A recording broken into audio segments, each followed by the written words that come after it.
Good morning, everyone. Pete Pardo here. Welcome to another edition of What's Hot with Sea of Tranquility. Today we're going to take a look at the 10th, yes, you heard that right, the 10th studio release from the kind of grand, majestic prog and prog metal opera act. That's what I kind of call them, prog and prog metal opera act. Ayreon Transitus. Of course, this is the brainchild, the project of none other than Arian Anthony Lucassen, who has been busy with this band, if you want to call them, since 1995. So we're talking quite a long time, concept album after concept album after concept album, all right? And many of them double disc sets, right? Double album sets. Arian never fails to put together a great cast of characters, both vocalists and musicians. Each of these albums basically tells a conceptual story. The story has multiple characters and parts, so you've got all these different singers, many very well known, some not so well known, who come together to play a role in these conceptual storylines. This is, big magnum opus type stuff if you've never listened to these guys. That's what you get all the way from the beginning, from their very first album. Every single album release is a different journey. Sometimes you have conceptual stories that continue from album to album, okay? Here, that's kind of sort of the same as what we saw last time out in 2017 with The Source, okay? The last Ayreon album was The Source. Here, you've got that album kind of tied up another storyline from a previous album. Here, we kind of take little bits of that and we kind of move off into a new direction. All right.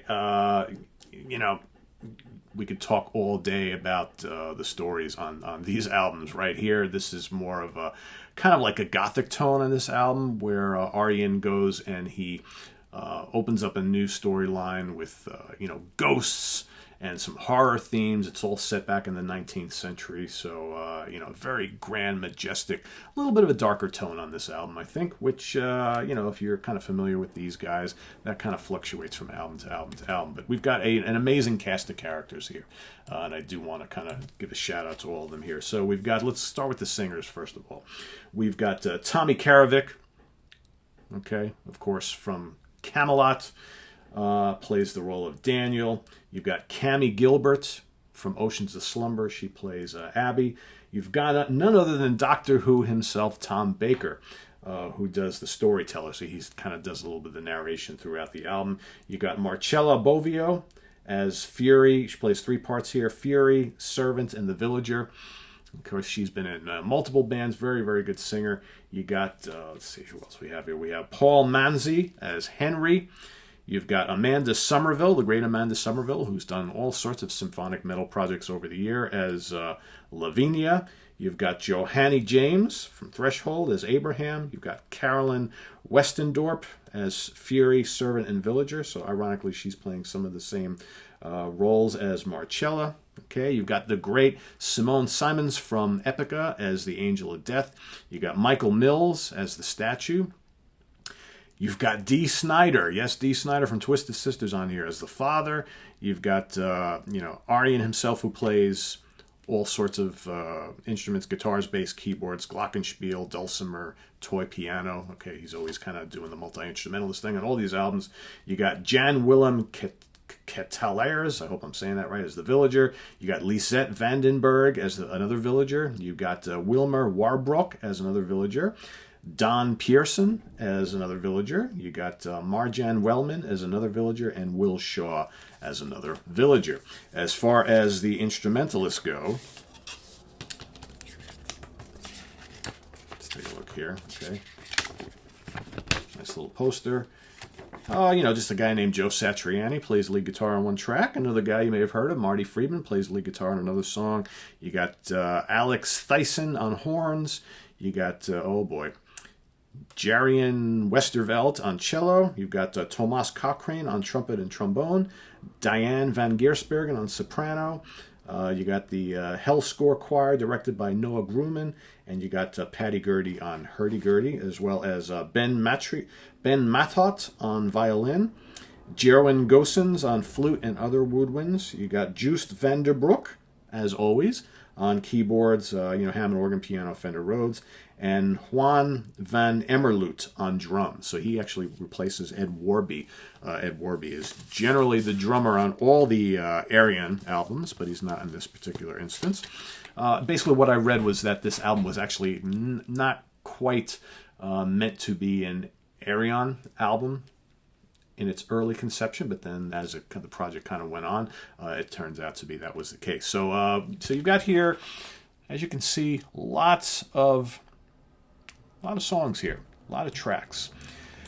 Now, one of the things that I have noticed about myself when dealing with albums from these guys over the last, like 5-10 years or so, I have found that at times, all these singers, I mean, there's so many of them, they tend to, for me, be a distraction at times because there's changing vocalists like every time you're listening, and it's like, okay, so who is that? Who is that? And you're trying to keep up with who's doing all the different parts. This is big, grand, majestic stuff here. So if you're into more kind of structured, really easy listening stuff, you may have an issue with the music of Ayreon. That being said, this is so well done. I mean, I really enjoy these guys. I have since their very, very first album, and this album is no different. This is big, epic scope stuff. It's melodic, it's bombastic. It's metal at times. It's certainly prog and more classical inspired than others. You've got some long tracks mixed with some shorter tracks. You got Fatum Horrificum kind of kicks off the album here, and that is a 6-part epic length track. Really, really cool. Different shifts in mood, bits of bombast, a little bit of tranquility, some metallic riffing, that sort of thing. It kind of, the moods swing in all different directions throughout the album. This is like a big, like I said, I mentioned rock opera before. That's kind of the way. It's like a progressive rock and metal rock opera. That's almost every album is like that. In the early days of Ayreon, Arjen would go and he would pick some real superstars of the prog and prog metal genres to make appearances.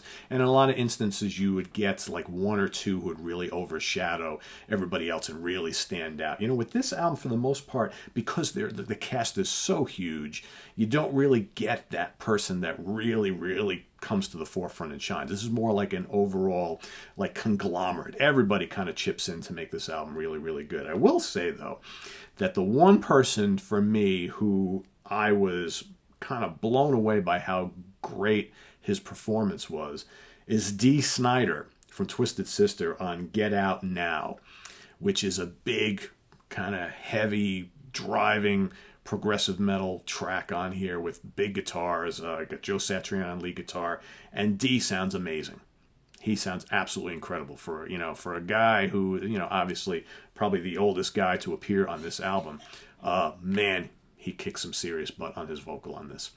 First of all, it's a surprise to see him on here, and second of all, I think he, to me, is the one who stands out the most. Simone sounds great throughout. We probably don't hear her enough. I will say also, Michael Mills is quite good on this as well. And then you got Amanda Somerville, obviously. Cammie Gilbert does a great job. Tommy from Camelot, also very good.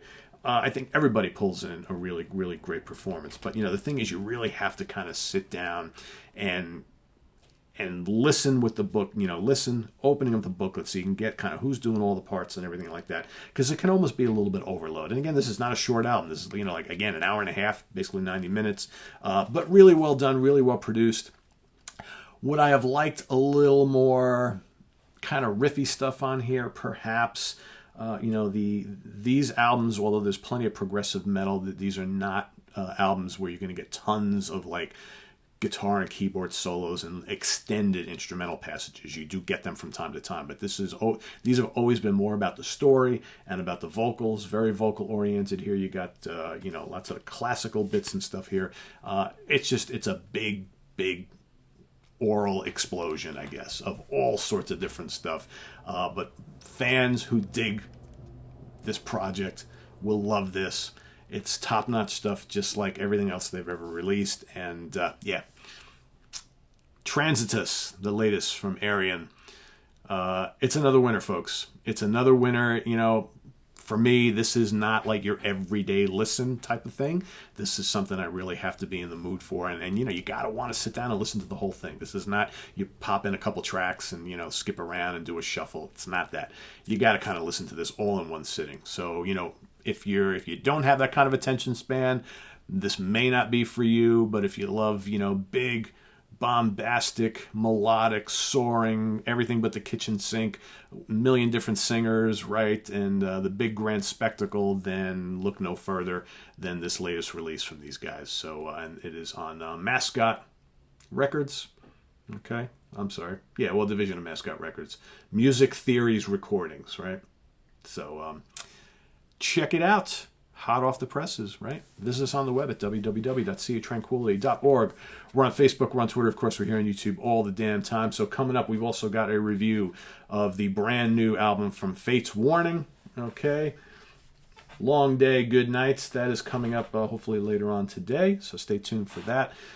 We've also got some more Monsters Den happening tomorrow. Rich Catino and myself will be tossing out some of our favorite Vincent Price horror classics, so you don't want to miss that.